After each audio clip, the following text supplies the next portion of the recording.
Right, live stream's now started.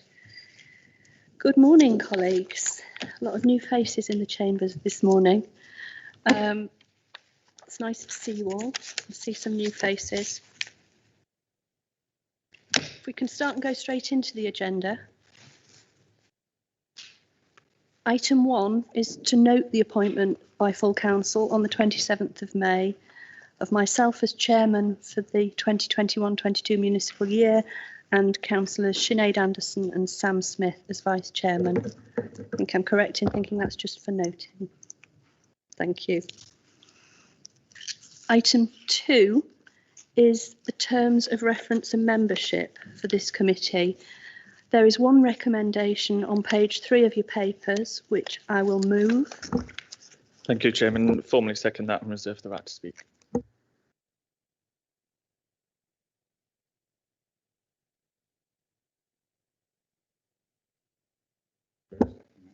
Yeah, if everyone is happy to accept what was already agreed at full council, thank you.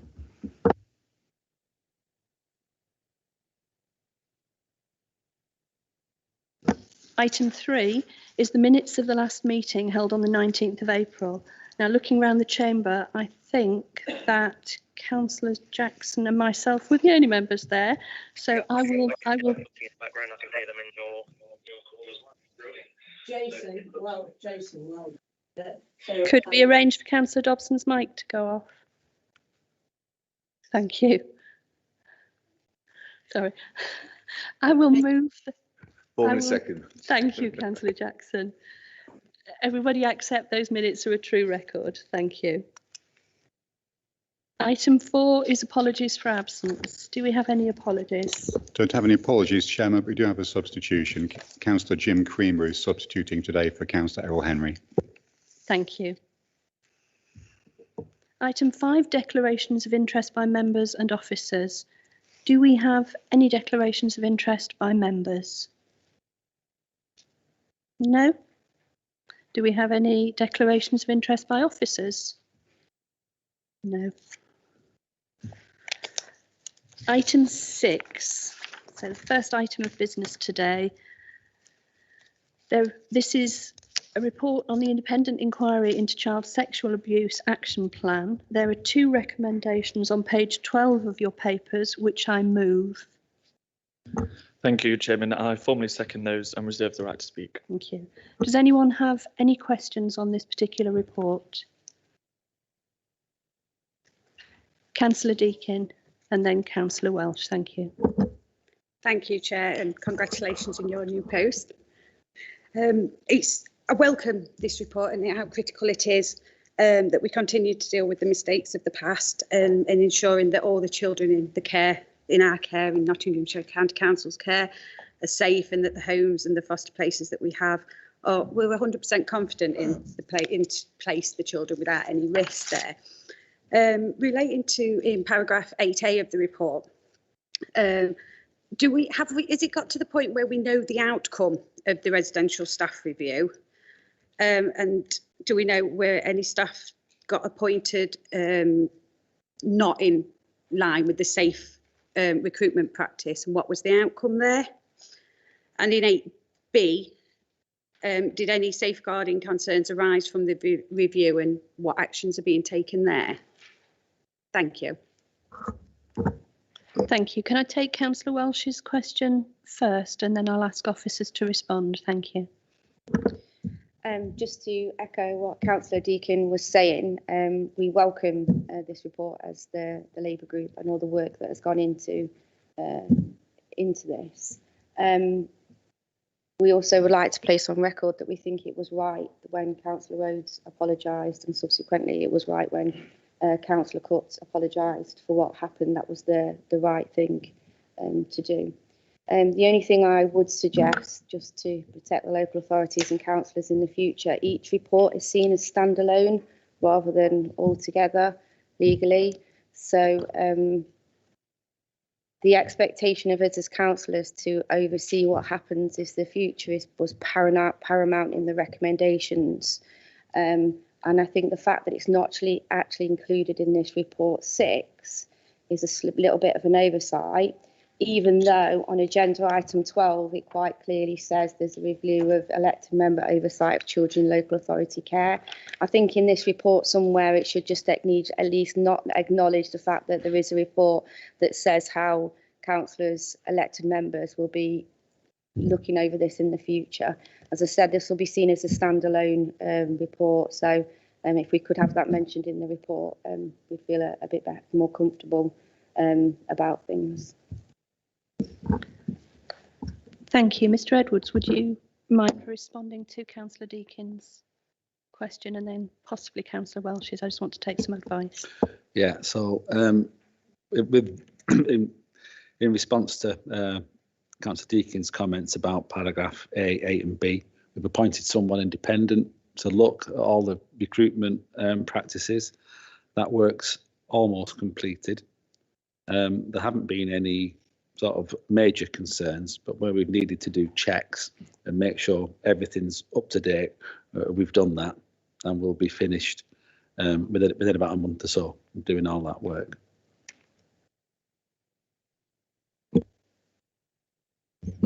And Chair, through you, if I could pick up reference to Councillor Welsh's comments.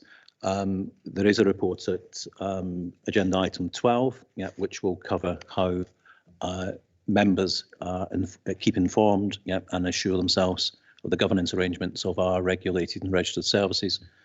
And those reports, in effect, do speak to each other. There was a single recommendation by the independent inquiry into child sexual abuse, and this report is about addressing that recommendation rather than some of the wider action plans. Our subsequent actions will pick those up. It is the case that there will be a further report by the independent inquiry into child sexual abuse with regards to local authorities as institutions.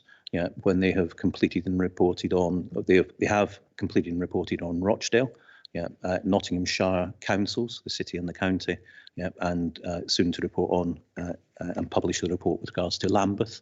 When they've got those 3 reports about local authorities as institutions, they will then publish a report about local authorities that no doubt will give recommendations across the sector of 152 local authorities in England that the independent inquiry is considering.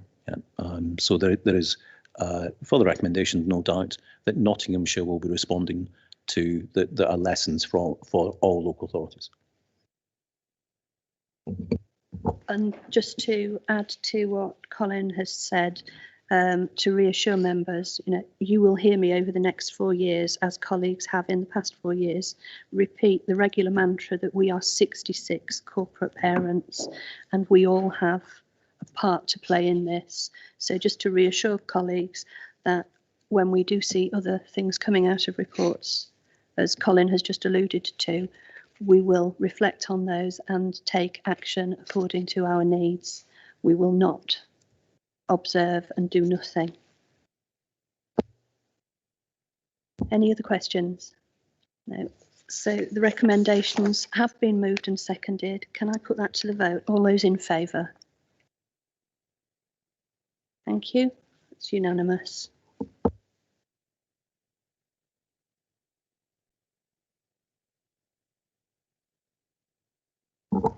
Item 7 on the agenda papers is titled A Thank You to Foster Carers. There are 2 recommendations on page 16 of your papers, which I move. And I second those, Chairman. Before I open this up to questions, there is a short film that we'd like to show you, which I think Mr Edwards has organised from our foster carers. If I could ask technicians to run that now, thank you.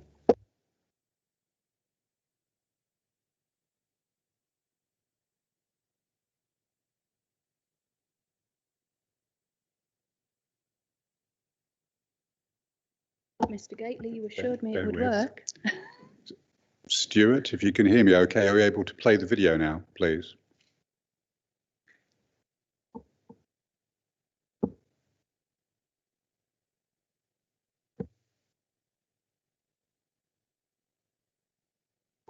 I can see movement in the technician's box.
Stuart, if you can hear me, I think what I'm going to do is pass on the film for now and ask that you make it available to colleagues separately.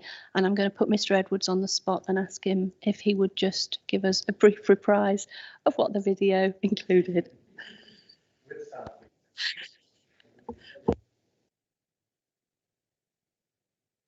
An acoustic guitar in a you know, an appropriate sort of way. It's just we did it for Fostering Fortnight, and it's just still images of our foster carers and some of the fostering colleagues holding a sign to say why fostering's important. And of course, fostering is really, really important to look after children. Children, you know, they need warmth, they need love, they need emotional support, and some children that come into our care actually need to learn how to be children again. And there's a couple of images of animals, actually, the foster carers' pets, and you know, they do a really, really important job in allowing children to develop some attachment and emotional security. So it's a really good video. I think it shows our fostering service in a really, really positive light. I do urge you to have a look at it when you get the chance. It's on YouTube. I'll make sure that we send you all a link so that you can have a look. It works really easily on YouTube. And I'd encourage counsellors to sort of embrace the social media side of our fostering campaign, because we've got really good social media for fostering. And your constituents, if anyone wants to foster, please point them in the right direction, because for all sorts of reasons we need foster carers. Thank you, Steve. Do we have any questions or comments on this paper? Councillor Meakin. Thank you, Chair, and congratulations on your new role. Something new to me as well, so here we go.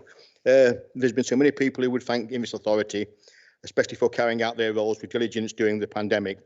If we were to ask or to rank people in the terms of appreciation, foster carers would be right at the top of the list. Our foster carers do an outstanding job and provide safe, nurturing homes for our young people. In 2019, Notts County Council launched a campaign for 200 extra foster carers. As of March 2021, we had recruited 44 extra foster carers. As a single parent, I know how difficult it is to juggle family life and work. My hat goes off to those who can be a foster carer and welcome those who are in need into their families. This £300 will come some way to assisting those people who are going well and above the call of duty. My question is, can I ask whether this can be a permanent additional payment to foster carers to assist recruitment? Thank you.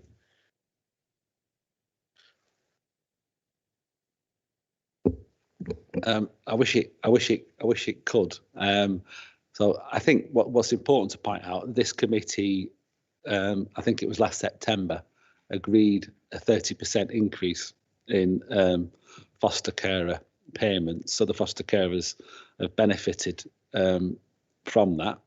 So our fostering payments are competitive with other councils. I think one of the challenges for us is to compete with the independent fostering agencies, the profit-making fostering agencies, and I'm really pleased that it seems that that's being picked up by a national review of social care, how that works.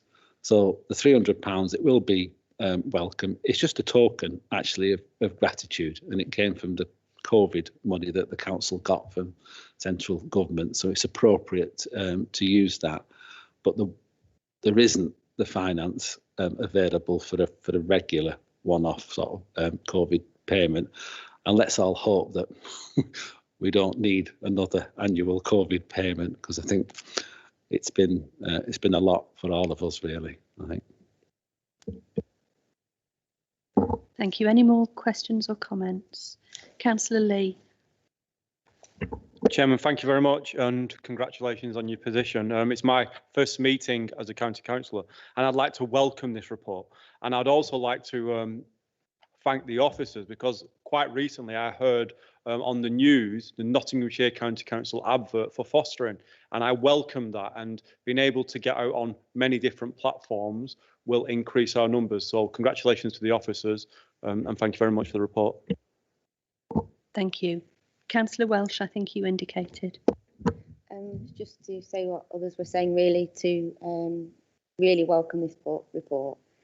Foster carers play a vital role, not only here in Nottinghamshire, but obviously across the country. And as Steve rightly said, it's been difficult for lots of people. But the fact that these people have been able to keep going, often having vulnerable and challenging children, is tough at the best of times. But when you've been isolated and not being able to go out and have the usual respite, I should imagine at times has been incredibly challenging to say the least. So to have this recognition, I think is fantastic. I think with regards to the ongoing thanking our foster carers, I think we do it anyway, Steve. I'm not, at least we used to, but if it can't be monetary, maybe work with some other businesses for rewards for those that foster care, you know, contact local cinemas or anything like that. So there's actually ongoing rewards for those that do foster care, because they are welcoming people into their home and they are doing an absolutely amazing job. So yeah, if we can't do it with the £300, there's another way that we can do it and acknowledge their work. Thank you, Councillor Welsh. If I take Councillor Deakin's question and we'll maybe wrap up together at the end. Thank you. Councillor Deakin. Thank you, Chair. It's just a quick one, really. How did the foster care fortnight in May go towards helping our target of more fosterers come into play? Was that a success this year? I know with COVID and everything else and the social distancing and every other thing that we've got at the minute, did it work really well this year, or was it more of a struggle? You know where I'm coming from with this one. Thank you. It's been a really interesting, it's probably the wrong word, but so throughout the last 18 months, we haven't been able to do the recruitment events that we normally do, for obvious reasons. But I think a lot of families have had the chance to sort of pause and reflect, you know, and we are finding that the interest, fortunately, in adoption and in fostering has maintained a level that we thought might dip. So we have been, and I think it's a massive credit to the fostering service that they've been able to carry on training and recruiting foster carers virtually. So we have had some success, and I think Fostering Fortnight in May, I haven't got all the details now, but I think the campaign was positive, and you know there is an interest still in fostering, but we need to do more, because we do need more and more foster carers, and particularly in Nottinghamshire, we've got like a lot of councils actually, we've got a lot of older fostering carers. You know, people have done 20, 30, 40 years sometimes of fostering, and of course they retire like we all do. So we've not only got to recruit, it's not just like finding 200 foster carers to keep it up, we need to find 300 or 400 to manage the net increase. So but we are, you know, I'm really pleased that we're making progress, but we're absolutely not complacent. I haven't forgotten the other question, but I just wanted to check other people's thoughts first. We'll come back to that one. Councillor Barney, you indicated. Yes, thank you, Chairman. I'd just like to echo other councillors' comments that welcome this report, and also thank the officers. I was actually delighted to be selected to be part of this committee. Fostering and adoption services are very close to my heart. My parents were foster parents over my entire childhood, and as a result, I have grown up surrounded by foster siblings and indeed adopted siblings. I'm one of 7 siblings in my family, and so to hear this report and to see this payment having been made, I cheer it from the core of my being, and also the efforts to recruit more foster parents. Absolutely, and my message would be to any prospective people in the county who are thinking of doing so: get out there, do it. You change lives. We're only here on this planet for a short time. Make a difference in a child's life. Fantastic. So thank you for allowing me to be part of this committee, Chair. Thank you, Councillor Barney. And if I can just flag to officers, if you want a champion for any video films going forward, I suggest Councillor Barney is definitely a man. Councillor Creamer, you indicated. Yes, thank you, Chair. Congratulations again. And following that, extremely positive. I'm very glad to see the report, but just because I've not been involved with this committee a great time, but is there any comparisons between how much we pay and how much the private sector pay? Because that's an issue in actually getting foster parents. And is there any comparative at all, as actually just been said, about the age? I mean, are we attracting a different age group to the private sector, or are we in the same ballpark exactly? So I just wonder if there's any comparators available. Yeah, well, there are comparisons available. The first thing I'd say is that a lot of the private agencies will tell you that you'll probably get more than you will actually get in the end. A lot of their advertising is if you have the most challenging children, if you're constantly fostering. But the reality is it does cost us, tax ratepayers, more when we use a private agency, because there's a profit element involved in it, and it can be sometimes twice as expensive as using our own foster carers. Now the challenge of, on one level it just sounds really, really straightforward. Well, if we paid the same as them, we'd have a level playing field and things would be very straightforward. But the reality of it is they use our money to pay their foster carers. So as soon as we match them, they're using our money and just go up for their foster carers.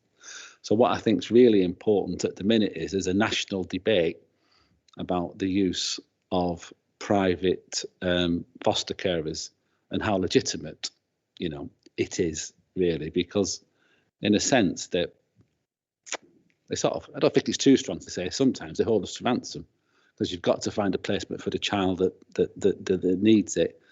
And the market, Lawrence manages the market more than I do, because he commissions the sort of services. But there's not a lot of capacity in the market, which means that the prices are constantly being inflated. So I think there's a national approach to it, and we've got to go flat out and recruit as many foster carers as we can. And I think we do compete with the other councils financially. Is that okay? Thanks, Steve. If there are no more questions, if I can just wrap up. This item is very close to my heart. It started during the last administration. Officers had worked very, very hard on being able to secure funds in order to be able to actually make this particular gesture, which I think is a significant gesture, not financially. There is no way with gold in the treasure chest that we could ever pay foster carers their true worth. And this is absolutely nothing more than a gesture of thanks at a time that they have gone above and beyond anything that they ever do normally. It would have been nice to have been able to recognise them sooner. The vagaries of politics mean that Purdah closed us down, and we couldn't do something like this as we were going into an election. So I think it's important that we recognise both the work of officers, the work of the previous committee in recognising the worth of the foster carers. So I'd actually like to thank Councillor Owen, who was chairman of this committee in the last administration, for his work on securing this along with officers. The other point I'd make, and I think Steve has alluded to in response to a couple of questions, some of you may be aware that there was a report on Thursday which was making the case for change, a recent review on children's social care. One of the threads within that report does highlight the costs of independent care provision and how that is so disproportionate and is shaping and tilting the market, which makes the costs that we have as an authority higher than they could be or should be. We have already asked for that to be added to the work programme for the July meeting, so you will see something in more detail there. The next item on the report is also about foster care payments.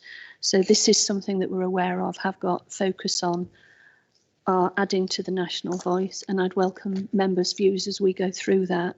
So the next item and next month's work programme will give you an opportunity, I hope, to have more to say about that.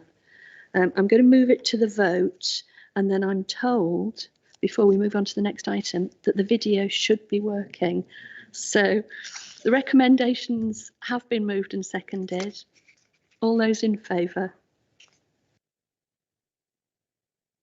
Thank you. That's unanimous. And if I can ask Stuart if the video is working, thank you.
Thank you, Stuart.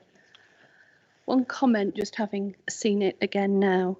Every one of the people on that video is part of what we're doing, and they're just a fraction of the numbers of people that are part of that.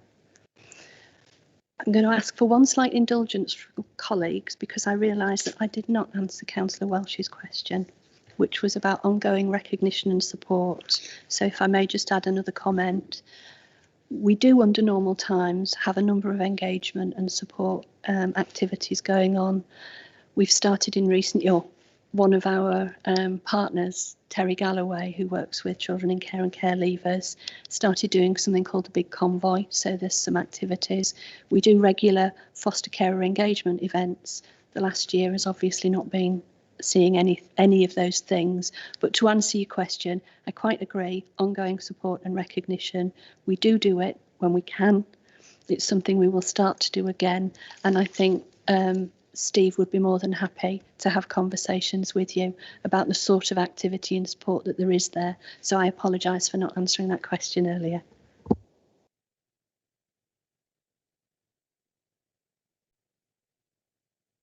Moving on to item 8.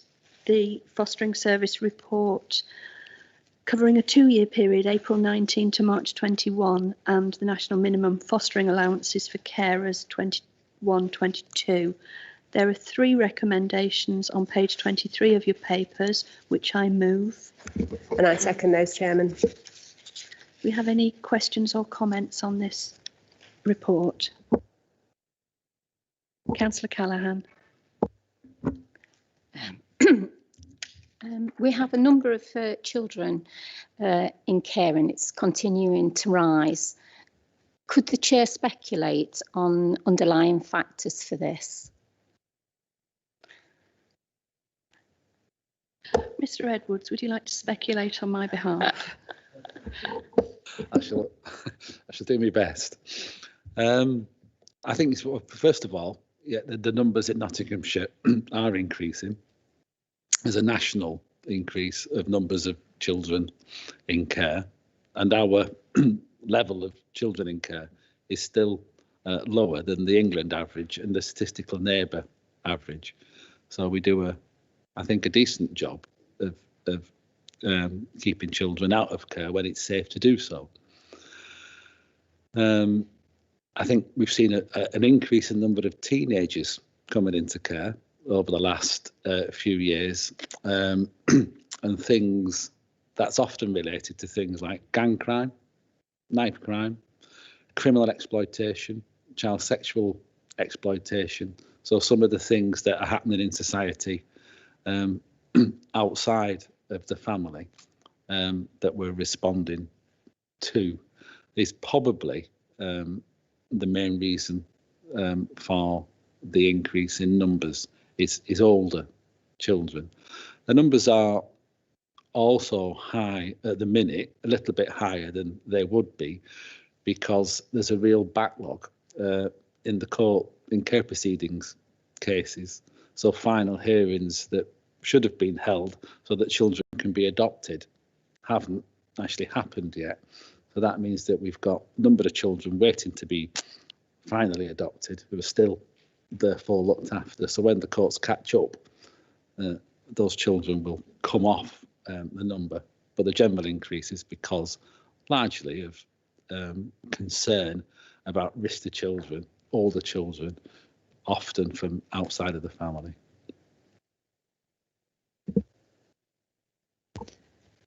Councillor Creamer, I think you indicated. Thank you. In probably respect to that last answer, there's a backlog building up, if you like. What provisions have we made to actually make sure we've got placements, so we've got flexible enough to take placements as they actually come to us, like perhaps that machine gun, I don't know. And what funding is available to allow us that flexibility to actually give them the care they're required? And just on one, I think we just missed one. Just on thing I think is increasing as well. That's county lines, and they're waiting in court as well.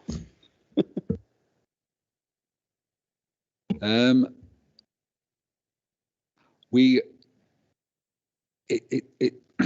do find placements for children that need them. Touch wood. Sometimes it's touch and go, and sometimes it's really difficult. But we have in Lawrence's area a placement team that searches nationally and locally for the right placement. We've never had a budget level that's just said, no, you can't go above that. That means no children should come into care. We've never done that, which is really positive, I think, and it shows what the council's priorities are. So during the pandemic, we opened a number of temporary homes with our colleagues in Ofsted, because we thought that there was going to be an increase in demand, because we thought that placements would be more likely to break down, because COVID was a bit like a pressure cooker. No one could sort of get out. So we did use those in a limited way. We had a situation where we put someone in a temporary home, 15-year-old lad with learning difficulties. He bit and he scratched He's a big lad. He was 15. He'd just been tested positive for COVID. His foster carer was admitted to hospital with COVID, one of his foster carers. So we put him in a specialist home, and thankfully got some of our residential staff to support him. We had a couple of children in hospital whose mum had to be admitted. They had no family. We put them for a couple of nights till we found a placement in a children's centre. But one of the biggest successes, and we'll come on to it later, is the way that we used our youth service to support children in placements. The youth service had to stop doing its normal job, so we redeployed them, and we identified those children most at risk of placement disruption, and got them a youth worker essentially. And it was really, really positive. You've probably seen in the papers. So we did a lot of things to sort of cope in a contingency way, and some of it we want to take forward into when things get back to a new normal. And one of the reports later is about how the youth service can support children whose placements are at risk. So. Thanks for that. Actually, I think you've reacted, well, the council's reacted brilliantly to actually the COVID and the problems of actually switching people around when people get COVID. So, yeah, got no problems with it. Just worried about the future, obviously. Thank you. Councillor Lee, you indicated. Chairman, thank you very much. I'm quite privileged to be on this committee. When I left the military due to losing my leg, I was lucky enough to get a placement working for this authority in this department for 18 months. It was supposed to have been 6 weeks and it kept getting extended. 18 months later, I was still there. And that's what led me to want to get involved in politics. And the one thing I can say is I was in the service, the Family Intervention Project, or what was, for less than 6 weeks, and we unfortunately had to put a child into care. And I saw the quick, prompt action by this authority, and it just made me so proud to finally be elected, to know that I'm now involved in that service. And yet again, it's just congratulations to the officers and the workers that we have, and the ongoing, hopefully the ongoing that we can do in this committee. And it just makes me so proud to be sat here, and thank you very much. Thank you. I would just make the comment to the rest of the youth workforce. I would rather that they stayed doing the job that they're doing than followed Councillor Lee, please, because I need your numbers where you are. Councillor Deakin, you indicated. Thank you, Chair. I think we've touched on the money and the difference between the private and what we can offer at the minute. And I think as a committee, if moving forward with the national picture, we need to make our voices really heard on that, because that is such a massive issue to us, isn't it? Our recruitment and our retention of foster carers.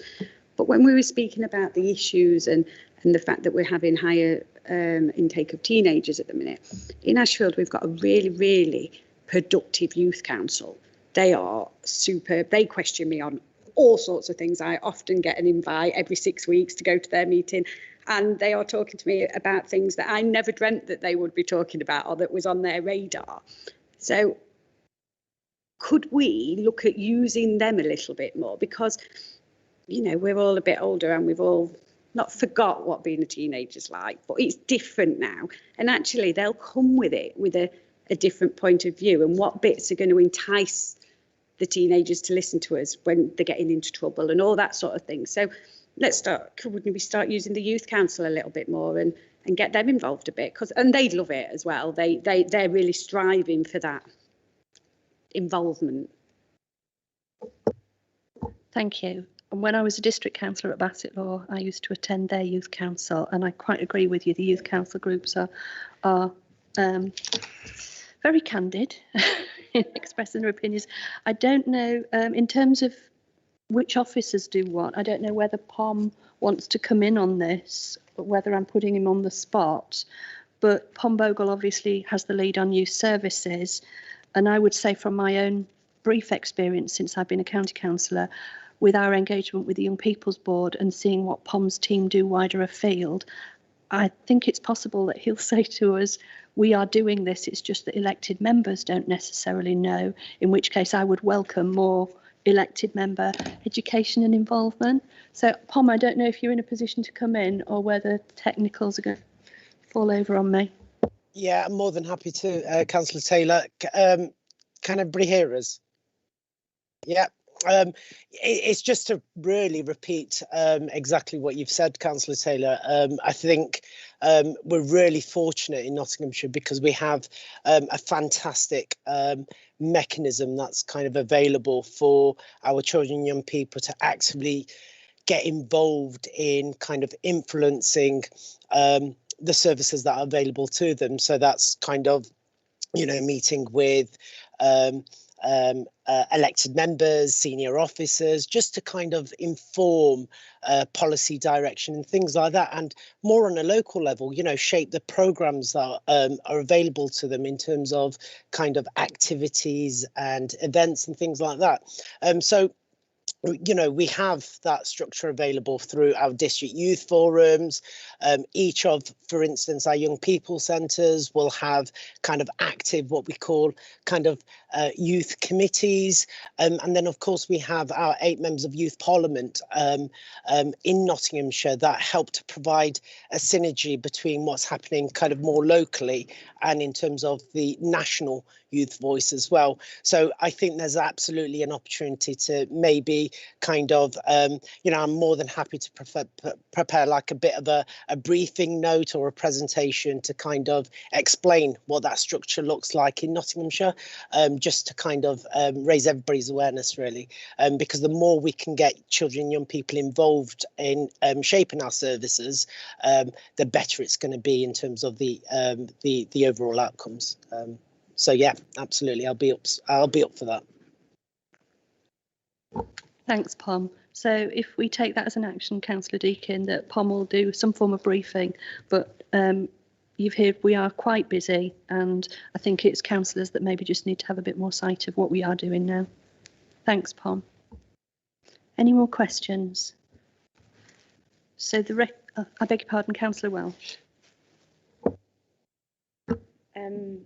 Yeah, really welcome this report. I think in part this has already been answered, Steve, in the fact that nationally recent reports are predicting post-pandemic the amount of children that are going into care will increase, mainly because that on the ground support that would have been picked up in local communities hasn't necessarily happened. And that's why I go back to with regards to they're actually saying that it will be teenagers that will further increase nationally, and there's a big worry about what's been going on with regards to county lines and gang culture, because they've actually seen the pandemic as a way to access more vulnerable children. They've seen it as a way in nationally, and figures are going up in county lines, especially in Nottinghamshire as well. There's been a recent so I was just wondering, perhaps for you, Councillor Taylor, we could perhaps have a report back with regards to the situation with regards to county lines at the moment and how it's impacting children in Nottinghamshire and what the current state of play is. I mean, it is a really important issue at the moment. I think a couple of people that were taken in by the age of 15 have been recently imprisoned for their role in a situation in Derby that started out with county lines recently. So I think it's really important, especially national report coming in about teenagers, and then it was only because Steve said about here in Nottinghamshire we're already seeing that there are more teenagers coming into foster care. It might be a good idea that we should be perhaps looking at that as a committee, and that's the first thing. The other thing that I'm concerned about as well, reading the latest report that it's out and talking to people from local authorities, as I understand it, are often worried about increasing their own allowances to foster carers, because as soon as they do that, the private sector then will increase theirs, and so there is this whole situation where the the private sector is actually controlling the market with regards to foster caring. And I just wondered how much of that problem that was in Nottinghamshire, and will that be reflected in what we say back down nationally. And then the other thing as well, and what Councillor Deakin was saying as well with regards to the Youth Council, but it's great that actually in Nottinghamshire we still have youth provision and we still have all of that. I think that's really commendable, and any work that we can do with the Youth Council. I'd like to pretend that I'm really young and with it, but I'm really not. So the engagement with the young people, which I think actually we've always been really good at in past working in young people's services. I think we've been really good at that in the past in Nottinghamshire, and we continue to be good at that. But perhaps reaching out to more young people would be really helpful. I'm just going to comment very quickly. You'll be pleased to know on your last point, because I'm old, over 21. My place on the Young People's Board has now been passed over to Councillor Smith, so I'm hoping we'll have a bit more vigour and vibrancy in the room when we're engaging with young people. But yes, would you like to answer the rest of the question, Steve? Thank you. Yeah, we're talking about the competition between local authorities and then the private sector. Lawrence and I think Lawrence might want to say a bit about this. We're doing a lot of work across D2N, Derbyshire, Derby City, Nottingham City to compete, and that's built upon a really successful adoption approach. Now we Nottinghamshire manages the recruitment of adult adopters across the Derbyshire, Derby City, Nottinghamshire region, and it's working really well. So Lawrence is doing some work. Yeah, just to expand on that a little bit. So we work very closely across the 4 local authorities on all of our procurement of both fostering and residential places. It helps us in terms of a guarantee around the quality. It helps us have a kind of a footprint that we can do market development on and encourage more providers to come into the area of the types that we like. And also means that we're not competing with each other over things like price and places. So the more that we do across the 4, the better. There is an ongoing problem of supply from the market in terms of we don't always have enough places, and that obviously drives both the price but also some of the behaviours around placing complex young people. There really isn't a local solution to that. It is a national one. The Competitions and Market Authority have commenced an investigation into the care market in the UK. And I've met with them a couple of times, and we were asked to provide evidence, which we did in the form of a regional approach. So I led on a piece of work across the East Midlands to provide them with the evidence, largely which mirrored the response also from the LGA as well. So very, very close in terms of what we were saying in those responses. They've gathered the evidence now. Their job now is to put together a case as to whether there needs to be intervention in the market through legislation. I believe over the next 6 months or so, there will be that investigation will be complete, and then we'll go on to ministers to make a decision around whether there should be a market intervention or not. I think the hypothesis is that there should be, because of the issue around supply demand and the fact that there's no controls over prices. But I couldn't say at this stage what that intervention might look like. Thank you. So if I can just round up, picking up on one of the question, Councillor Welsh, about CSE and county line, child criminal exploitation and county lines. Committee does receive regular updates. Looking at the work programme that we have before us today, there is a report at next month's committee about child sexual exploitation and missing episodes. I can't see one on this work programme, but it only does run to October. So I would just have to ask Steve whether you can advise how often that report comes forward. But it does sit regularly in our work programme. Lawrence? Yes, we normally do a 6 monthly report and an annual update.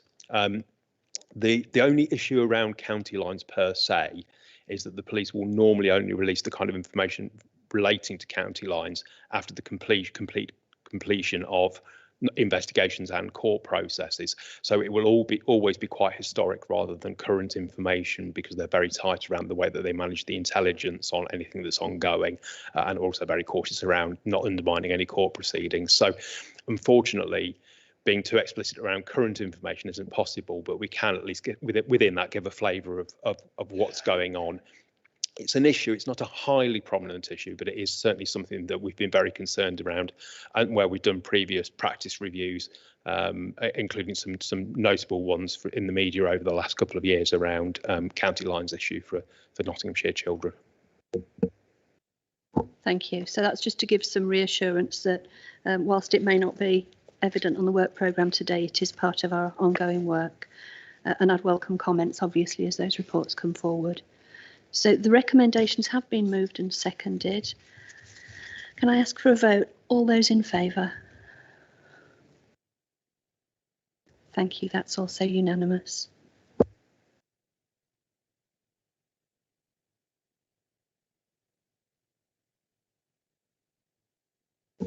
Item 9 on your papers is the annual report of the Independent Reviewing Officer Service, and that's from April last year to March this year. There is one recommendation on page 26 of your papers, which I move. Thank you, Chair. I second those recommendations and reserve the right to speak. Do I have any questions or comments on these papers?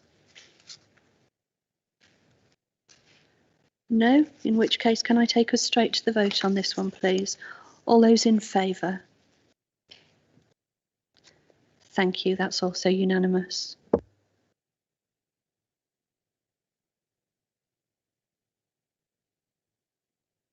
Item 10, change to a staffing establishment at the Adoption East Midlands adoption support worker posts.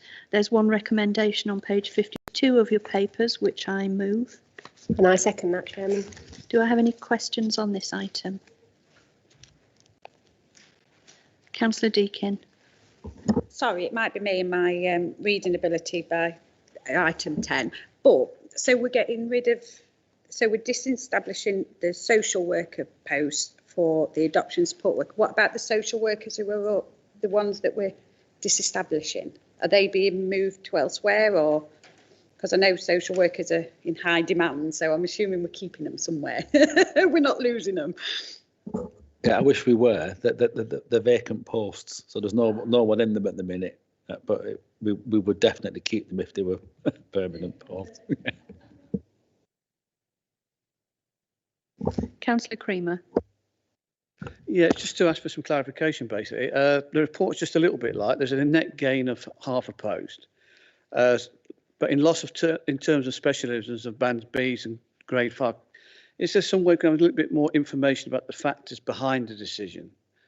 Because I'm not exactly sure what fits here, and why it was moved, etc. Welcomed again, but is that enough in itself?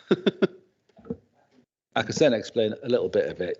So Adoption East Midlands is relatively new. It's 2 and a bit years in its existence, and we pooled all the posts from across Derbyshire, Derby City and Nottingham City. And we're in the process of developing the best model to suit the needs of the service. And social workers are hard to get hold of. You know, there just isn't a lot of them. And some of the jobs that you do in Adoption East Midlands, you actually don't need a social work qualification for. There are people that are equally as good and can do those jobs, and sometimes actually do a better job than a newly qualified social worker. So we're looking at the operating model and we're revising it so that it, maintains its optimum performance. So if we've got highly trained and relatively expensive social workers doing tasks that they don't need the qualification for, well, we're better off having someone who perhaps doesn't cost as much, but can do those jobs as well, if not better. Because they're easier to recruit and get hold of, they're better to retain than social workers, and they do a really good job at not quite the cost. So it's just getting the model, it's fine tuning, I think. A new service is what we're doing at the minute. Yeah, I mean, that actually sounds like it makes sense, but at the same time, is there career progression for that, or will that post just be like it? I mean, will there be progression in that? Will there be movement in it?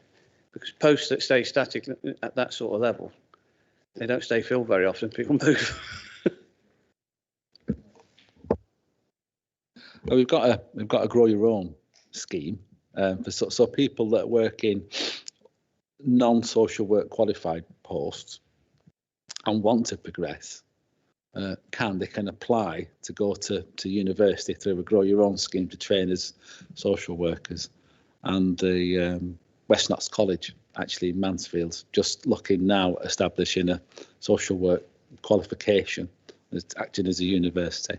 So there are opportunities for our non-qualified staff, and of course not all of them want to be social workers, but for those who do, then there are an apprenticeship scheme that we've got that will support them in doing that. And we've got, I think at the minute, 5 apprentices that have started in Nottinghamshire that are all doing the social work qualification, and hopefully next year we're going to have even more.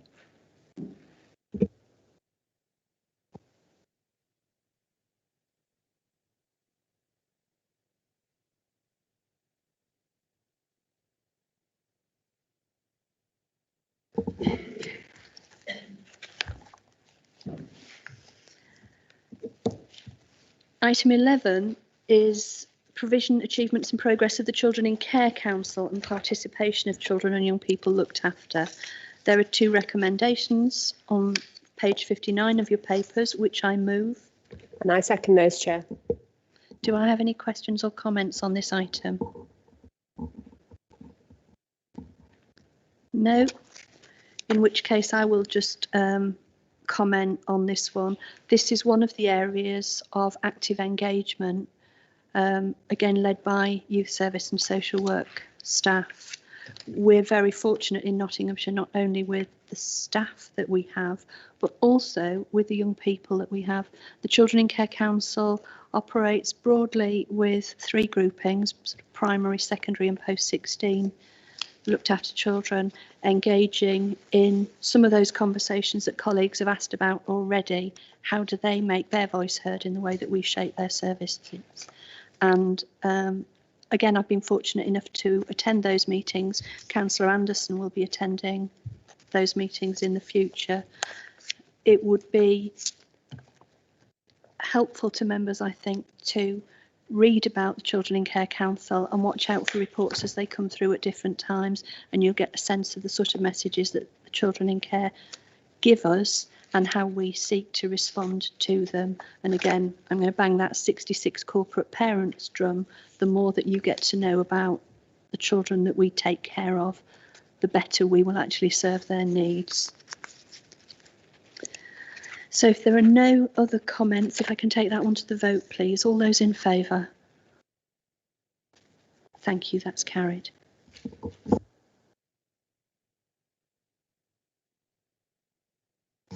Item 12 is the review of the elected member oversight of children in local authority care. There are 6 recommendations on pages 63 and 64 of your papers, which I move. Do I have a seconder? Thank you, Chair. I second those recommendations and reserve the right to speak. Do I have any questions or comments on this item, please?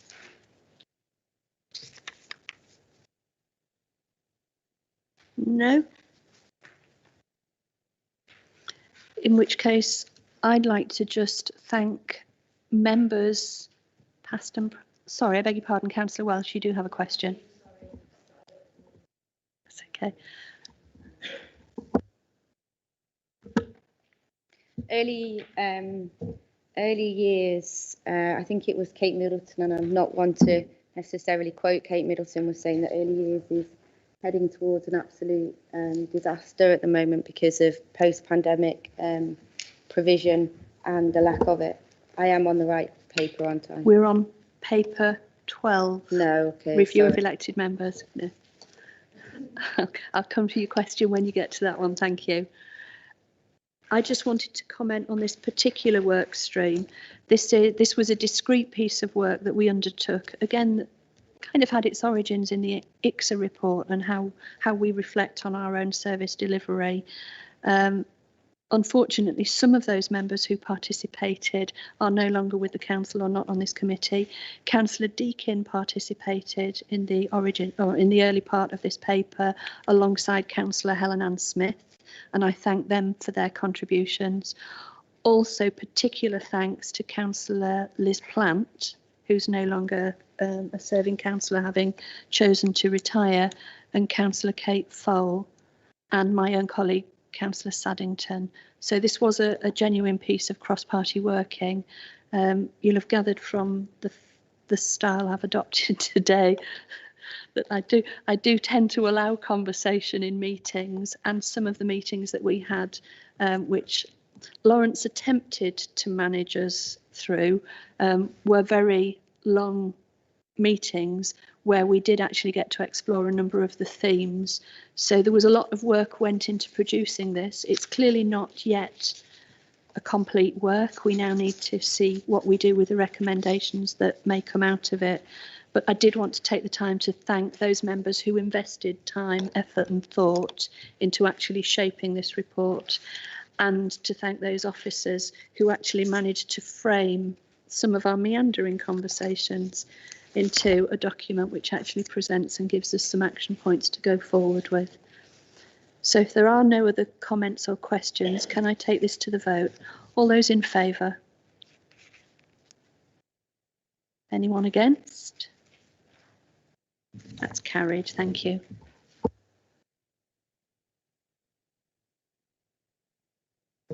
Item 13 is changes to the staffing establishment in early childhood services and the looked after children's placement service. There are two recommendations on pages 71 and 2 of the papers, which I move. Seconded, Chairman, and reserve the right to speak. Thank you, Councillor Smith. Do I have any questions or comments on this paper? Councillor Welsh. Back again. Just to go back to with regards to how as a group we've been talking quite a lot about early years provision, with quite a few of us having direct experience of it at the moment. So there's a few, I know we're talking about a new early childhood services contracts and performance officer gone with a new early years senior technical specialist. Again, it'd be useful to have some background as to why this decision is been made and what that means. Also, and I'm sure this has been considered, but I feel like I do need to raise it because I can't see it in this report, but I may have missed it again. But these changes that are happening, I'm assuming they are done in light of the fact that we're coming out of a pandemic and we're likely to see a lot of different challenges in early years. None so much so in the fact that I understand there's been a recent decline in childminders, and there is a few situations with nurseries in Nottinghamshire that are finding it quite difficult at the moment post pandemic. So they're the first few questions. So it really is why has this change been made? Have we considered, I'm sure that has, but coming out of the pandemic, the new challenges that exists, and more about the national studies as well that is taking place with regards to early years, loneliness of parents and how they're accessing services and what is happening. Just some clarity on that. And then again, not to put too much pressure on the county council, but I do believe that early years is going to be fundamental for the future health and well-being of our children. Children that have once been in nursery and then been taken out of nursery and not been around friends, not had that social aspect, etc., etc. I think is going to have a huge impact. And in a way, I think early years is being forgotten nationally. And I think there's a whole cohorts of children and young people that will be affected and will be picking up the pieces in years to come. So it's just with regards to that, and whether you're having anything as a council, is having anything nationally that's coming in with regards to additional support for this council in delivering that early years support and for our childcare providers. Irene, would you like to respond? Thank you. Yeah, thank you. Yeah, there's quite a lot of questions there, so I'll take. No, that's absolutely fine. I'll take them one by one. I mean, the main rationale for this is so there's two posts that we're basically proposing. One will stop and one will start. The one that will stop focuses on contracts and performance of the Children's Centre contract. That service is now in-house and has been for about a year. So that's reduced that role. And actually what we found, and again, linked to the pandemic, is we need more capacity in terms of supporting the early years sector. And that's what the new post is going to be doing. So the new post will be managing a team of technical specialists, which basically do a lot of the data around early years, where the children are, tracking the children, making sure the payments are in place, but also auditing the accounts of our early years providers. So during the pandemic, we had very few providers actually close. We thought there was going to be a lot more close because of all the national challenge. Actually, what we found is we lost some childminders, but it's the natural churn of childminders. We've recruited more since. So those sorts of things happen. We have had a couple of private day nurseries close, but the biggest group is preschools. And a lot of that is actually because a school on the same grounds has decided to set up early years provision, and then that preschool is closed because they can't compete. So they're the common reasons. We are actually on Monday next week launching a survey for early years providers, so school early years providers as well as private, voluntary and independent, about their concerns at the moment in terms of funding, what they need from us, a range of different things, to the point where we have timed the survey. It's going to take nearly an hour. So we've incentivised it as well. So there will be prizes of resources for early years settings to complete it. We think people will complete it because it gives them a voice nationally. Colin does meet with the chair and the vice chair of our early years consultation group as well. So we again have another route in with the other local authority areas, which has been fantastic. So we are fully aware that there are concerns, but actually in Nottinghamshire, our hourly rate is higher than those of the region. So we've got to bear that in mind. We're allowed to retain a small amount, 5% of the grant that we get that pays for early years places. We've only ever retained about 3% of that. Our priority really is to get the funding out.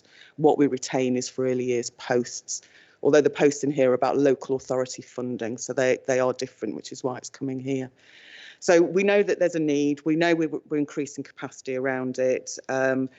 In terms then of the sort of development of children, again, there's lots and lots of national research about it, and that's something that's going to be picked up partly in the survey, but it will be based on anecdotal information.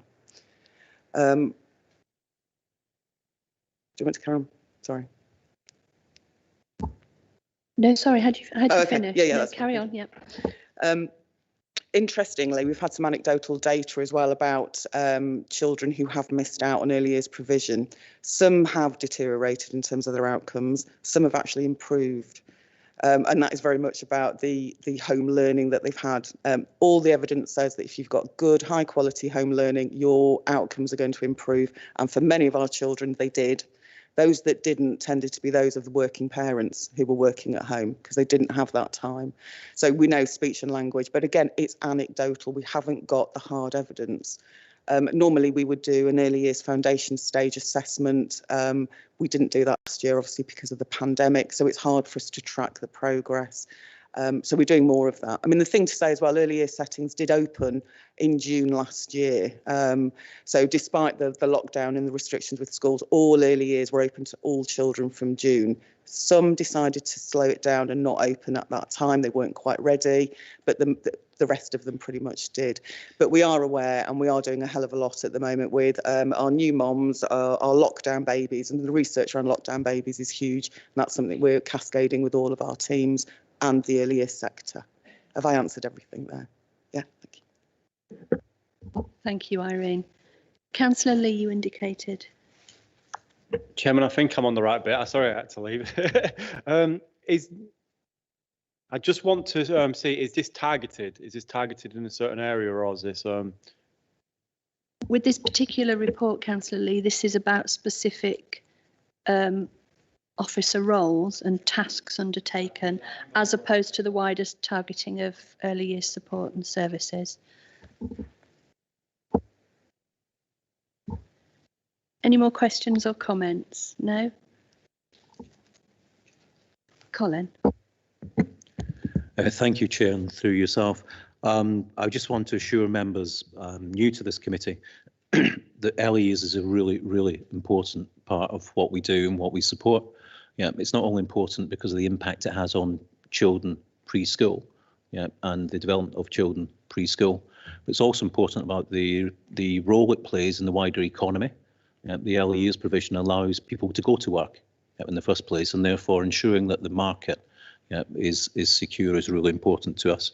And then finally, it's also really important as a small or medium enterprise. Now, none of our early years providers are big employers, but there's an awful lot of them. And when you add up all of that employment, it makes a significant contribution towards the economy of Nottinghamshire.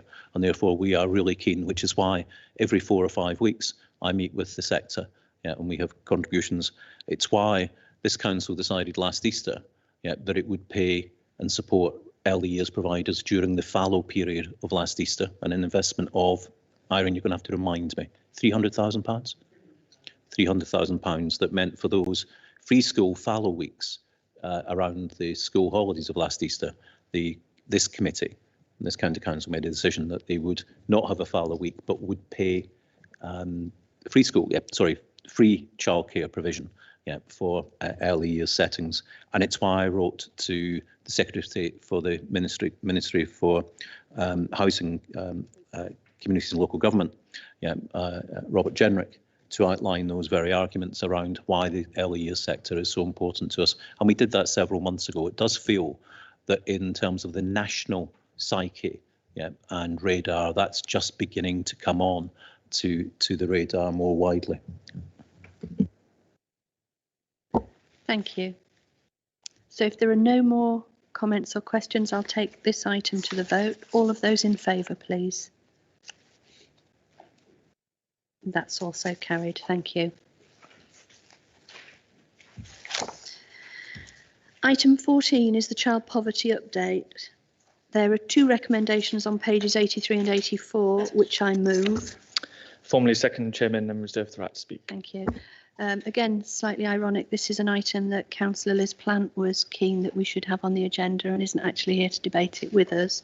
Do I have any comments or questions from colleagues today? Councillor Lee. Chairman, thank you very much. I'm wondering if I could ask a question on page 86 to do with the percentages. I represent some of Devon, and I would like to ask a question on the percentages and why it sits the way it does, because how I understand it, I expected it to be a little bit higher. Are officers able to answer that question? Thank you. Yeah, I mean, the data that we're talking about here is 2018-19. So there will always be a time lag on it. We know that the data at the moment, so we're basing it on the proportion of low-income households and then the percentage of children within that. So the percentages are very much based. Sorry, you said which number? Are you talking about an appendix? Because I don't have the numbers on this. 26% on the Devon of Newark and Sherwood. The appendix, thank you. Yeah, so basically what we're doing with these target areas, it is a county-wide strategy. It is a county, when we do the data analysis, it is based on county-wide, but we have to target these areas. We can't not target them. So we work together with local partners to do what we can on the ground in those areas to try and improve employment, work with local businesses and so on. We haven't done as much of that recently. We're going to be doing a lot more of that. So your ward will be one of those, working with health organisations, so integrated care partnerships, working with district councils. We can't do any of this without district councils, to try and resolve what's happening in those areas. So it's very much about trying to reduce levels of poverty and low income, but also increase employment and aspiration within that area.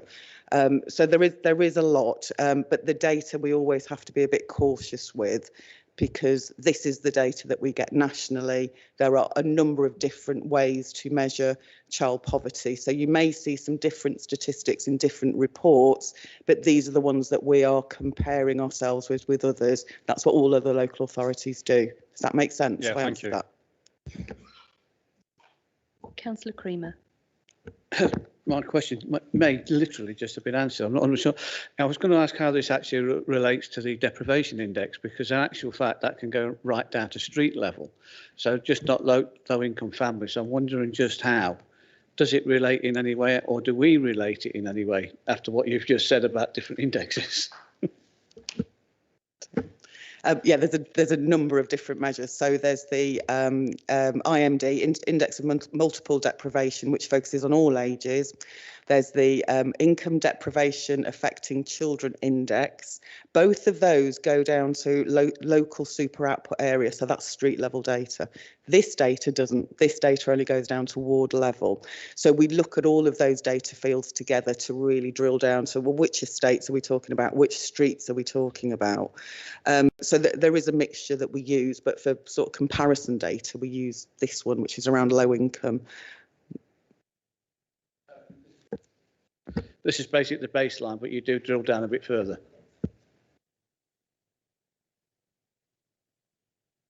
Councillor Meakin. Thank you, Chair. Well, that was a question I was going to ask. I live in a area of Coatsmore Estate on my ward, which is very low income, and obviously you've just, Councillor Creamer and obviously officers just answered my questions there. Thank you. If you could anticipate all future questions, Irene, I'd be really grateful. Thank you. Any more questions or comments on this? Councillor Welsh. Yeah, I was lucky enough a couple of weeks ago to have a briefing from Loughborough University, who've done some research into child poverty, more on a national level than a localised level. But it was quite interesting in the sense that they were saying that child poverty was rising pre-pandemic, so there is a real worry about what's going to happen post-pandemic. So it's great that we are doing all of these things, but again, it's a question, and I'm sure this is happening, with regards to using some of the more, which I think Councillor Cream has reflected on slightly, the more up-to-date statistics. So forgive me for reading off this here. We've got, if I just get colloquial and apologise, 2019 to 20, 2,460 children are living in relative poverty in Gedling. And the frightening statistic, I suppose, is that 70% of these children are in working families.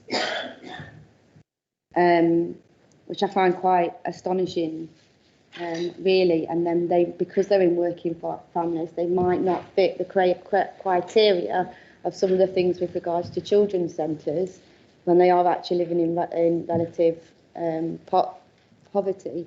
And from April the 20th to the 31st of March 2021,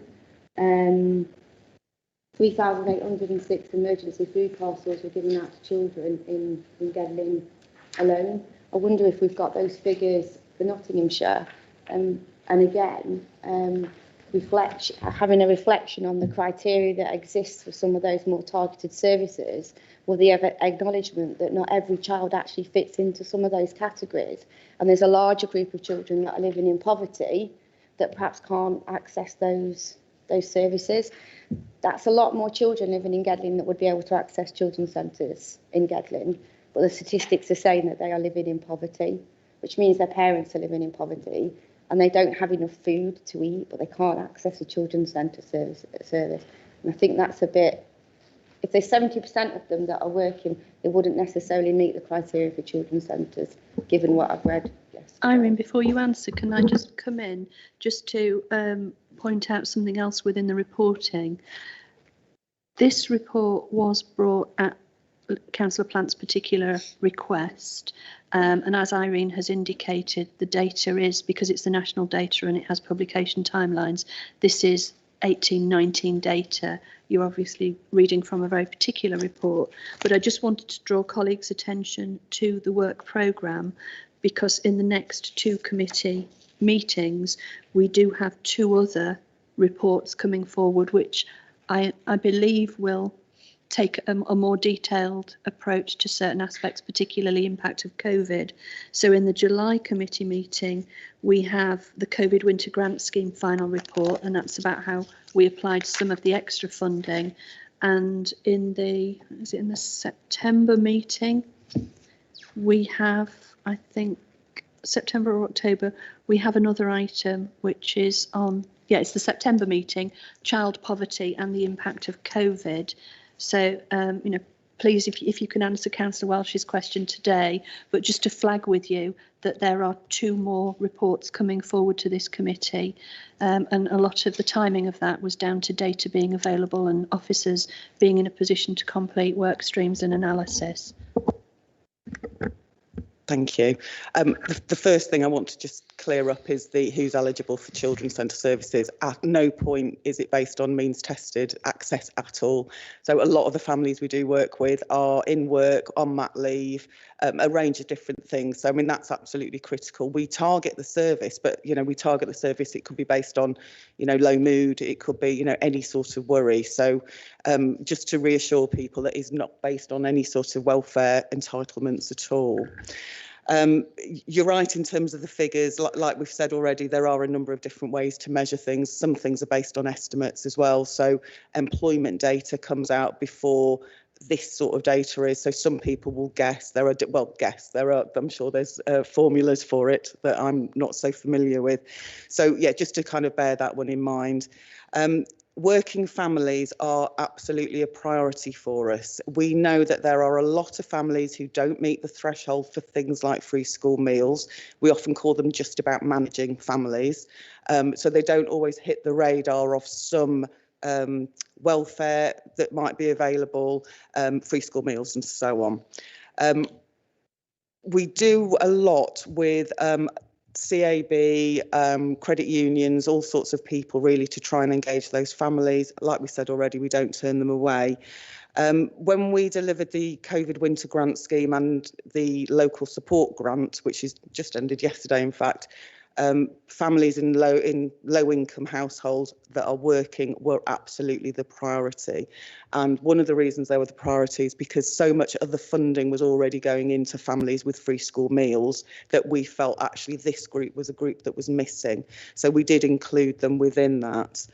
The other things to say really, when you're looking at the access to different services, we do have and we can evidence that the families in those low income areas are more likely to access some of our services, so a children's centre service, and that's exactly what we need, but it's not based on welfare, it's based on where you live, what your issue is. So it's a county-wide service with particular sites in areas, but obviously works on an outreach level as well.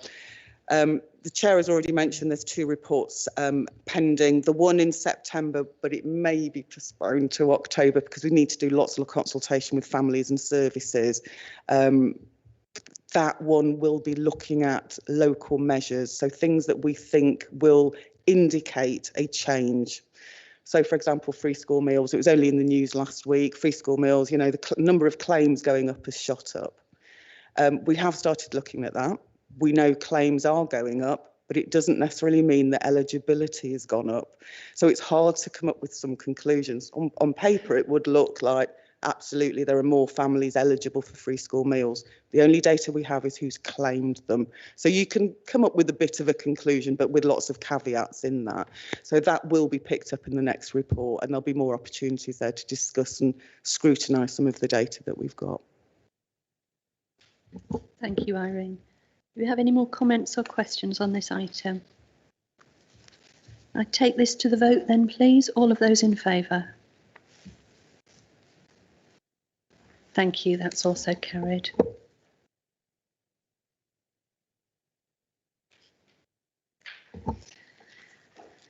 Item 15 is the proposed consultations on options for the future of North Clifton Primary School and the alternative use of the Manners Sutton Primary School site. There are 2 recommendations on page 100 of your papers, which I move. Thank you, Chair. I formally second those recommendations and reserve the right to speak. Do I have any questions or comments on this item? Councillor Smith. Thank you, Chair. Just to welcome this report sets out the fantastic work, particularly around what we've done in schools during the pandemic and the support we've done there. Am I speaking on the right item? No, I'll put them. No, you're not. You're ahead of yourself, Thank you. I think. Thank you. So just to check with colleagues, there are no other comments or questions on this item. In that case, I'll take this one swiftly to the vote. All of those in favour? Thank you, that's carried.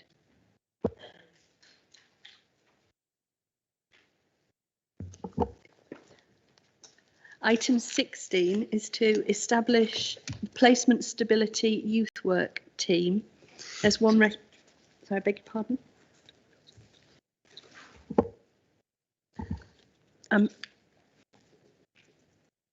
Now, I was reminded that a colleague was on the Teams call, but that colleague has dipped out of the call, so I think that item's fine. Thank you. Item 16 is the establishment of a placement stability youth work team. There is one recommendation on page 106, which I move. And I second that, Chair. And I'm wondering if this was what Councillor Smith was maybe thinking of. No, not yet. You missed that one. Councillor Lee, I think you indicated. I'm just trying to make sure I'm not talking the wrong item again, Chairman. It's a very large agenda, and I welcome the agenda. But it's taken a little bit to get used to. I'm not used to these massive agendas. I just want to make sure. Sorry, we're at item 16. I think this is the one I wanted to see if it was targeted. I think this was the agenda, I believe. Around the way that the youth workers are doing their work. Yeah. Okay. I think Pom may be on the call here, if I can bring him back in.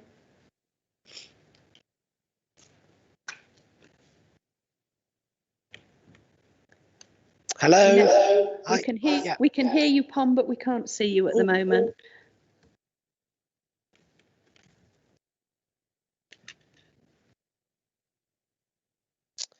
Hi. So to answer your question, this pilot is targeted. So it's proposed that we will employ 2 full-time youth workers for a 12-month period. One youth worker will work within the residential home setting, and that's both our internal and external partners, and one youth worker will deliver directly within our fostering settings, and both youth workers will have a focus just within the Mansfield district.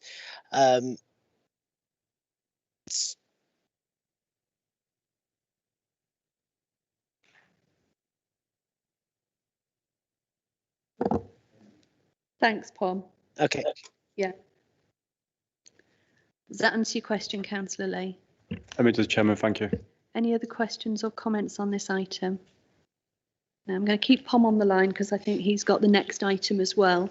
But if I can move us to the vote on this one, all of those in favour? Thank you. That item's carried. So item 17 on your papers is the holiday activity and food programme and the establishment of a half delivery coordinator post. There is one recommendation on page 111 of your papers, which I move. And I second that motion, Chair. Thank you, Councillor Anderson. Do I have any questions or comments on this paper? Yeah, Councillor Smith. Right, we're definitely on item 17, yeah. Thanks, Chairman. I think, it's fantastic if we look back at what the County Council did with government grant of 2.6 million, particularly around Easter, delivering over 4,000 meals into those people that require it and supporting them when we needed to. And I welcome this report because it's allocating, £250,000 or up to continue that fantastic programme that's already been delivered. And that programme needs to change. In Easter, we were doing it virtually, or Pom's team were doing it virtually, and now we need to do that face to face. So I think it's an ambitious programme that you've set out, Pom, in the paper, particularly around eating more healthily, being more active and being safe when meeting with friends. And I think it's great that we are going to use this money, but use this money where it needs to go and with a dedicated member of staff. So I welcome the report and look forward to seeing it rolled out. Thank you. Thank you. Councillor Lee, you indicated. Chairman, thank you. It's great to read this report. During COVID, I wasn't a county councillor, and I received, obviously, we all read on the news about the negatives with food parcels and children not being fed. The emails that I got were actually all positive, with parents saying they couldn't understand what they were reading in the newspaper because it just wasn't showing in Nottinghamshire what they were receiving. And the extra help and funding in this report and what we're doing just yet again shows this authority leading the way and making sure our young people and parents are supported in the right way. And I welcome it and thank you very much. Yeah, thank you. Welcome the report. All the ingredients are in there, so, but again, it's the proof of the pudding. How is it going to be actually monitored for the delivery? Because it's going to be a bigger task than Easter and a longer task. So, and to make sure we actually get the quality and the quantity. So, is there a monitoring process which I may have missed in there, and a report back of how it's actually gone afterwards? Palmer, are you able to pick that up? Yeah, that's absolutely fine. So we are governed by very strict grant conditions that are stipulated by the Department for Education. So the monitoring process, you know, there are certain things that we're going to have to kind of report back on. For the summer, it looks like we can now include more face-to-face work, and what we want to be able to do is build on the successes of the Easter programme. So what we're looking at doing this time round is adopting a real hybrid approach to include kind of grant funding to district and borough councils, and through their local infrastructures push the money through to kind of local play schemes and youth clubs, just to kind of enhance their offer really. We'll continue to deliver face-to-face sessions through the youth service, through outdoor education and through our children's disability service, and we're encouraging schools to access the funding to enhance their local holiday offer. And what we're then going to do is, and again, there'll be a very strict kind of reporting back and monitoring type of process. So the post holder, the person that will recruit to kind of be the coordinator will collate all this information, and then of course what we'll do is we'll build in a mechanism to be able to report back to committee what those what the successes are, and you know, be able to report back on you know, the numbers of young people that have accessed both the activities but also the food programme too. Thank you. Does that answer your question? Councillor Deakin. Yes, thank you, Chair. I was just concerned. It's a much bigger job this time round. Yeah. Councillor Deakin and then Councillor Welsh. Thank you, Chair. It sounds really good. I really welcome this approach to it, and by pushing it down to the boroughs and the district councils as well, where they know their communities really well, and where their areas of deprivation and poverty are existing more, but where we've got some really good community aspects going. I'm hoping whilst this is flowing through that we might find out what some of the barriers are, because I'm quite aware that I know that there's a lot more families in my division who would be entitled to more, or would be entitled to free school meals or more assistance with various bits, but don't apply, don't think it's them. So I'm hoping through this as well, we might find what those barriers are, what stops people getting involved when they should be getting involved, and it would be really beneficial to them. But really exciting, really looking forward to seeing this come forward.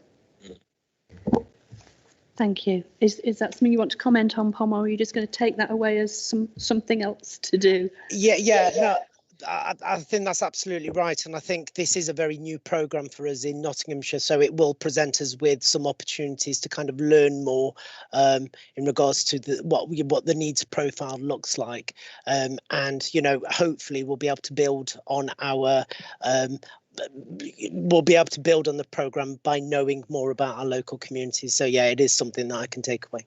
Absolutely. Thank you. Councillor Welsh. Yeah, I was just wondering with regards to, will it look the same in all areas of Nottinghamshire? So will what be happening in Gedling be the same as what happening in Mansfield to some degree? That's the first question. And also, again, to welcome the fact that it's been pushed down to a local level. I feel that's really important. I think people do know their communities.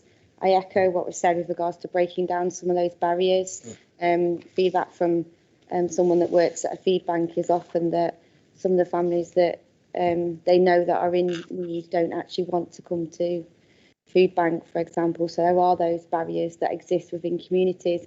And the other thing to ask is, I truly and welcome this work and what is happening and how it is helping some of our most vulnerable children, young people. I just feel that it's such a shame that we have to do this in the first place. I feel that it's such a shame that we have children that are living in this level that we have to have a programme that feeds them. So I just, add that to the end. So while we're all congratulating each other, I feel that there is something wrong going on somewhere that we're having to deliver programmes such as this. Pom, would you like to answer that first bit about the nature of the activities across the districts? Yeah, in short, yes, we're hoping that there'll be aspects that will be mirrored across the county. So, for instance, the offer will be available again through our youth centres, through our outdoor education offer, through a children's disability service, and what we'll also be able to do, something that was really successful, is also through our children's centres offer an opportunity for families who won't necessarily be able to engage in the way that we would like them to engage, is to still have kind of our offer extended through our food parcels, and of course through our activity packs, and then access through our online programme of activities. In regards to kind of allocation and how this has worked, we've mapped our existing take up of free school meals within Nottinghamshire, and we've used data on deprivation that was used for both the winter grant funds, but also for from further data provided by the Department for Education, which we found are comparable. So what we're doing is using all this data to make sure that actually we're being able to respond the best that we can to what that local need looks like in local areas. Thank you. Do I have any other comments or questions? So I suppose I'd like to round up just by picking up on a couple of things that were said. In particular, Councillor Welsh's comment, yes, I quite agree. It is a pity that we need programmes such as this in order to address inequalities or poor living conditions to start with. I would simply make the comment that as long as those conditions prevail, this authority will continue to engage in whatever kind of work we can in order to improve the living conditions of residents of Nottinghamshire. So children, families, people who need that help and support. And I do take on board the comment about congratulating ourselves. I think one thing we are very poor at here is we don't always trumpet our strengths and successes. And I'm looking forward to being able to do that and do more of it, because I think that is really, really important. At the same time, certainly whilst I'm in this post, that will always be tempered with the humility that recognises the conditions that we're dealing with to start with, and recognises just how much work there is to do, and we will keep doing it. So I want to bang the drum for Nottinghamshire. I want to say what fantastic social workers and youth workers we've got, because we really do. And I think a lot of the language that's been used in this room today has been about this authority. We're not going to have Punch and Judy about red ones are better than blue ones or striped ones are better than polka dot ones. This authority will still be here doing this job, whether this administration is in charge or another one or 100 that come after. And I think it's really important in the moment whilst we have this role and responsibility that we recognise the skills of the staff that we've got, the strength that this authority has. And so much of what was in this report and the previous one about the placement stability and what the youth team and social work teams have been doing has been about empowerment and vision and energy amongst our officer corps. And I think it's really important that we recognise that. I'm really proud of the work that they've done so far. I'm really excited about this particular report and the programme to come. And I commend those who've been involved, and I'm grateful for their ongoing energy, initiative, foresight, and that we actually are working with them. and I hope continuing to empower them to do the fantastic work that they've been doing. So that's my bit of tub thumping, if you like. With that, I'm going to move us to the vote. All of those in favour? Thank you, that's carried.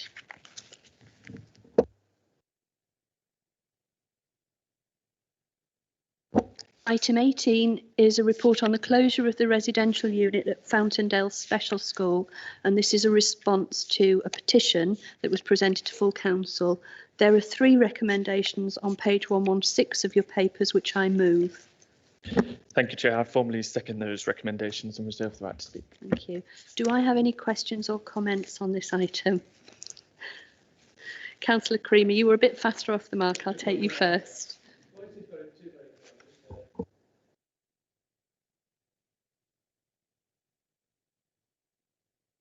Sorry, Councillor. Pardon me. It's to a question and a comment. The comment is that the consultation was very popular for keeping the school, so that's a little bit sad. But just for my information, because I don't know the area that well, etc., where's the nearest alternative provision after this is gone? Thank you, Lawrence.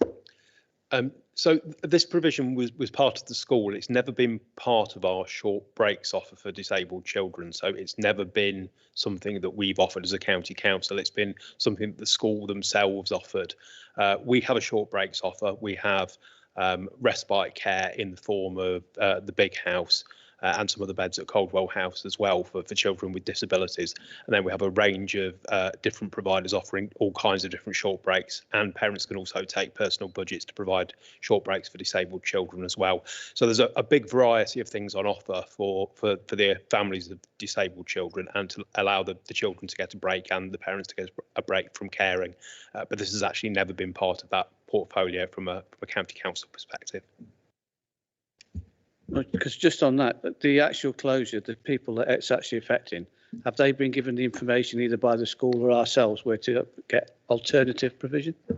Yes, we have a local offer for disabled children. So it's been available long term, but there's one place that you can go to that lays out all of the information on short breaks and everything else to do with services for children with disabilities. Councillor Deakin. Thank you, Chair. So Fountaindale School, it is part of my division. It's an amazing school. I've been there for a lot of presentations and a lot of bits and pieces there. It's brilliant. It's really fabulous school. And I know they were very, very disappointed with their Ofsted inspection on their residential aspect of it, because the rest of it is very good. Now I see this is one that I saw from both sides from the very beginning, and we won't go through it all again because we've debated that in here a lot over the last year. But I do understand that the parents are concerned that they've lost that respite aspect, but it is still available, just in a different format from a different area. It was something that I was asked to present to full council, which, you know, I did happily, but I think that the money, the resources, the commitment that to bring it up to the level that it needs to be at, the residential side of it, it's not viable for the school itself, and that's not our decision to make. That's the school's their own choice. But their day stuff that they provide is excellent, and they ought to focus on the stuff that they're doing very, very well, and can then help more children during the day, during term times, etc., because of the fact that they're going to have more space again now.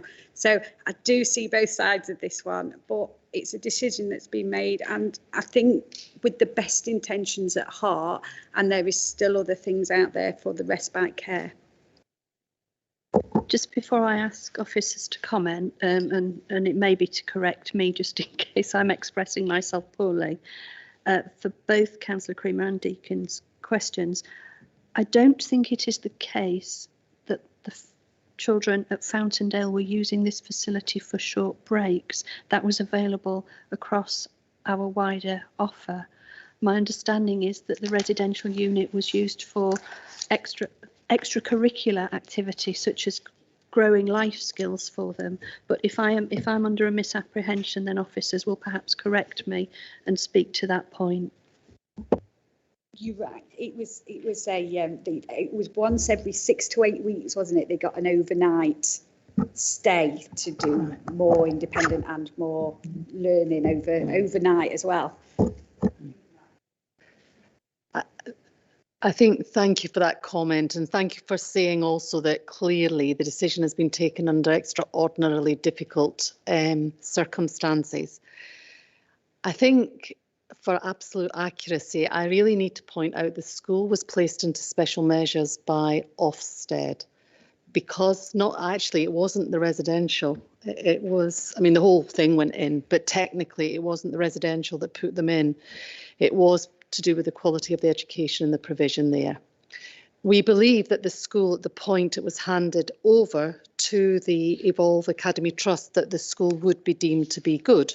So we rapidly worked with the school and the governing body to bring about the necessary changes, which were difficult. And I think I'm sure that many people are aware of the level of difficulties. But we are confident that children who are currently attending school just now are accessing their education. It's not, the school has been renamed. It's now the Harlow Academy. It is part of Evolve, which has another special school nearby at Beach. So it's a small academy trust with its second special school. All our special schools, whether they're academies or not, work very closely together and with the relevant teams to make sure that we have as much very good provision as we can. So I don't want to contradict, but I just feel for absolute accuracy, I need to say that Ofsted did judge the school to be inadequate, but hopefully is now on the right way. And Councillor Taylor is correct in saying that the provision was not in relation to short breaks, but was a provision that actually that allowed children to prepare for adulthood in a particular way. None of the children at Fowdendale had this written into their EHC plans because they could access that provision elsewhere. But nonetheless, nobody would minimise this was quite a difficult and sad decision as well. Yeah. Any other comments or questions? So just to be clear, before I take us to the vote, we're not voting today on whether or not the unit should have been closed. This is voting on a report that will go back as a response to a petition that will go forward to full council. So if I can ask all of those in favour. Thank you, that's unanimous. And colleagues will be relieved to know that we've reached the final item on the agenda, which is the work programme. There is one recommendation on page 124 of your papers, which I move. Thank you, Chair. Formally second that. Do I have any questions or comments on the work programme? So the one thing I'll round off with is we referenced much earlier in the meeting that there was a report published last week, the review of children's social care and the case for change. I have asked that that be added to the work programme for the next committee meeting. And obviously, as we go forward, you'll see a rolling and extending cycle of items on the forward planning. If I can take that one to the vote, we all accept that? Thank you, that's carried. And just before I release you all, I just want to thank colleagues for indulging with me today, given that this was my first committee meeting. I wanted to point out, I was making some notes in the margins as we were going through. What you will see is so many of these items that we consider do not exist in a vacuum. They're not discrete solo reports.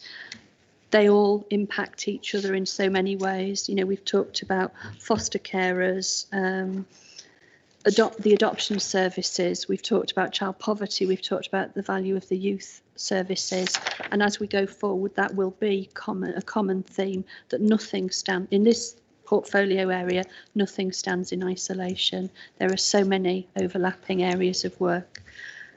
We've got a hefty programme to get through, but I thank you for being kind to me today, and I'll draw the committee meeting to a close. Would we like to stop the live stream? Thank you.